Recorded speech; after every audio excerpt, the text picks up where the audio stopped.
Hey, it's Tim Terry again, back talking about living well.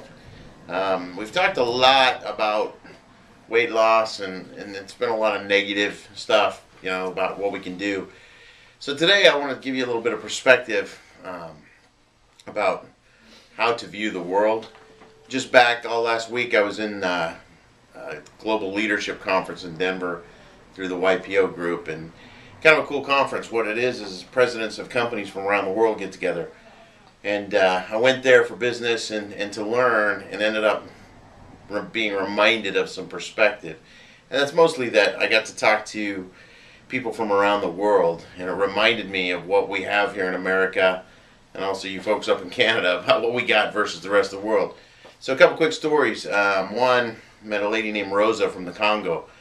And Rosa, because of the fact that she was from the wrong tribe, was thrown into jail.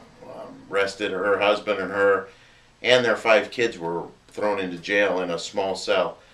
Her husband was killed by the military leaders, and she was with her children in a small cell and was pregnant with twins. So had the twins in front of all the other kids in a small cell, no sanitation. Had to cut the umbilical cord with a piece of wood and tie the umbilical cord with her hair. So as you're listening to her story, man, it makes you think, do we really have problems here in America? I mean, the fact that our biggest problem we're facing is obesity, not to lighten on what the causes of obesity are, but it's a lot better problem to have, and I think we need to get a little more perspective on this issue and being able to tackle it after hearing people like Rosa talk, hearing my friends from Venezuela talk, what's going on down there with the government. Boy, it makes what goes on here with our government seem pretty mild when we got some group people like that. Talked to guys from Mexico about what's happening in their country. Middle East, we had a lot of talks about what's going on in the Middle East and what the turmoil that's happening there and the uprise and what's going to go on. It just really makes you think, that we're sitting pretty good in America. So I think we need to really focus in on, is obesity really that big of a task to tackle? It's not. I mean, when it comes right down to it, I think we need to look at how blessed we are to live in this country. And that if that's the biggest obstacle we have, if the biggest problem we have is arguing over how much pay people should get and watching the stuff happening in Wisconsin, I got to tell you, coming back from talking to these other leaders and seeing what's happening in these other countries, we got it pretty good to be arguing about the little stuff we have to argue about. There, other parts of the country, they're just trying to stay alive. So let's really put things in perspective that, okay, so now we got to do a couple things, and that's get more exercise and take less calories, right? That's it. And we have to worry about being motivated. Like last week I blogged about being motivated, and it's a difficult question because we have the luxury of making it a difficult question. We have the luxury of sitting back and saying, wow, should I worry about whether I go to the gym or not today? Seems like a weird thing to worry about after coming back from talking to these people. When they're worried about staying alive, we're worried about, wow, I'm kind of tired today. I don't really feel like going to the gym. So the other perspective I've got when I was gone, and I blogged about it a little bit, is that we are spreading our obesity rates to our dogs and cats. And then I started blogging about that, and I thought, really? Is this really? Am I reading this article right?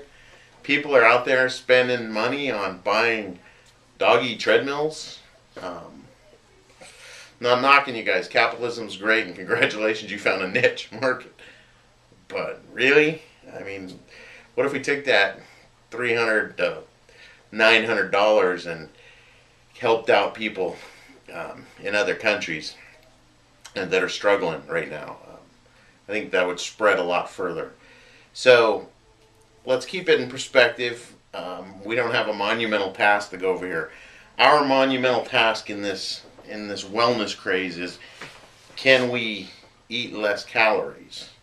than we burn, or can we burn more calories, eat less calories, and balance that up? 3,500 calories is still a pound of fat. So whenever you eat 3,500 calories more than you burn, you gain a pound of fat. So all we're talking about is reversing that trend, getting out there. Hey, instead of buying that doggy treadmill, take your dog for a walk. Save the $300 and donate it to a charity. There's some amazing one out there. There was also 2 kids that showed up and just kind of blew me away. One was a 16-year-old girl, and the other one was an 8-year-old little boy. The 8-year-old little boy is in Florida, and he started a foundation to feed homeless families. And this little kid, 8 years old, has fed 7,000 families with the money he's raised. I mean, and that's an 8-year-old kid. And the 16-year-old girl, unbelievable story as well. We'll get you their information in future blogs. I'll put it on the blog just so you guys can, if you're interested in getting involved with those guys and helping out, that would be great. Also this weekend, I'm sporting my League of Dreams shirt because this weekend's opening season for the League of Dreams. League of Dreams is our sports league that we started for kids with disabilities. This was our baseball season. So we're trying to build a baseball field for the kids in the wheelchairs and walkers here. Again, it's another luxury, but again, it's perspective. Until we started the League of Dreams, kids in Bakersfield didn't have a lot of options of where to go play. So we've started the league 5 years ago. We're now building a baseball field, donating it to the city. We're 90% of the way there. We're going to have a fundraising dinner here in the next, I think, the March 19th. Raise the rest of the money so that we can get these kids a field so they can play on. Again, from a perspective standpoint, parents with your kids, go out and play with them. It's a great way to burn calories, a great way to bond with them, and just go have fun with them and get out and move. Because perspective-wise, think about the parents that don't have that luxury. So, we go from Rosa locked in a cell in the Congo who just trying to stay alive, and we just need to turn off the TV and get outside and play. I know today's a little darker than usual. I usually like to have fun, but I got to tell you, it's weighing pretty heavy on my head and on my mind, that hearing the stories that I've heard, and the world's flat, guys. We're back to the world's flat. Venezuela is not that far away from us. Mexico's even closer. These problems in other parts of the country aren't going to stay where they are. They're going to spread in. We got to know what's going on in the world, and if for no other reason than to keep in perspective what we have here in America, I think that's the greatest thing of all. So check in again. We'll talk to you soon.